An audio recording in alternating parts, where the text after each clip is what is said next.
Welcome to Friday Night Fishes number 93, aka it's all new again. As you can see, followed through with my plans to rescape. Moved all the grass to the back, created a really nice wall, moved these guys to the front, the swords, I think, to the front. I need to put some root tabs in for them. You can see still got some hair algae going on all over the place. Not too bad. Pulled a lot of it out. Did a 50% water change. Actually cleaned the filters. You'll also notice that there's quite a bit more bubbles coming out of the filters. Went ahead and adjusted the air stones. They're the Zeiss Never Clog air stones. Went ahead and adjusted them back to bigger bubbles and allowed more air to flow through. And I think I like that quite a bit more. I did clean every one of these filters.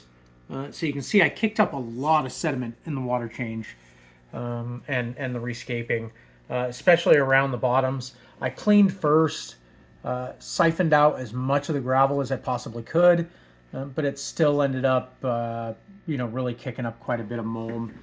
It's not near as bad as it was. Most of it is on the filters at this point. We'll go ahead and get a little bit closer so you can see there.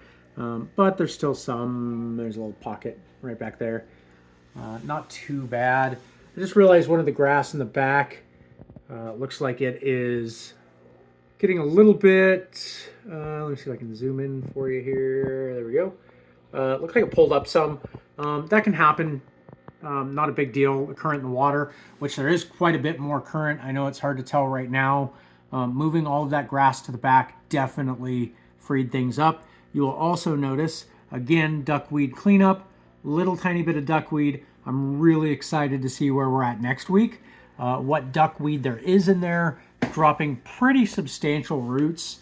I'm really hoping not to run into the same issue that I have in the past where it drops all the roots and then all of a sudden all the roots drop off and you've got it everywhere.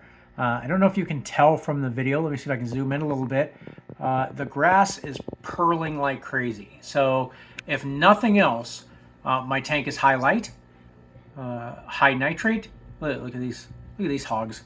Hey, come here. You want to be in the video? I'll put you in the video. Here you go. There we go. Oh, zoom. There we go. Look how pretty. So beautiful.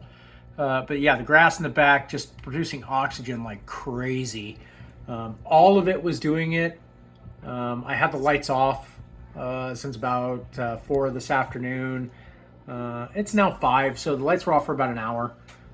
Even the moss is getting, the hair algae will get some oxygen generating in it. It's pretty cool, I think. The fish are loving it. The neons love to go back and hang out in the grass. Everybody else getting around. I have started feeding them now multiple times a day. Some folks have commented that they, especially the smaller fish, looked a little bit stressed. So I'm really hoping to avoid that in the future by feeding them a little bit more often. Again, I just didn't realize, especially with the neons, that they're mid-range eaters. They're kind of mid-tank. So I just want to make sure I'm giving them what they need. I really want them to succeed. I'm sure you can also tell I did scrape this front glass this week. Scraped the side a little bit. This other side didn't really need it. So I didn't worry about that. And then, of course, I'm not touching the back at all. I'm just leaving it the way that it is. As far as scaping lessons, everything, when you look through the front, is further apart than it is when you're actually scaping. I made a conscious decision to kind of clump up the rocks, put them under fanghorn so it looks like he's kind of growing around them. I love the way that it looks. But if you look at this from the top of the tank, or as you're putting things in it, right? So the rocks and the pieces of driftwood, they look so close together. Like it's very, very cluttered. But as soon as you move around to the front of the tank, you see that it actually creates a pretty nice aesthetic. The next thing, I think I already mentioned it, root tabs for the swords in the front.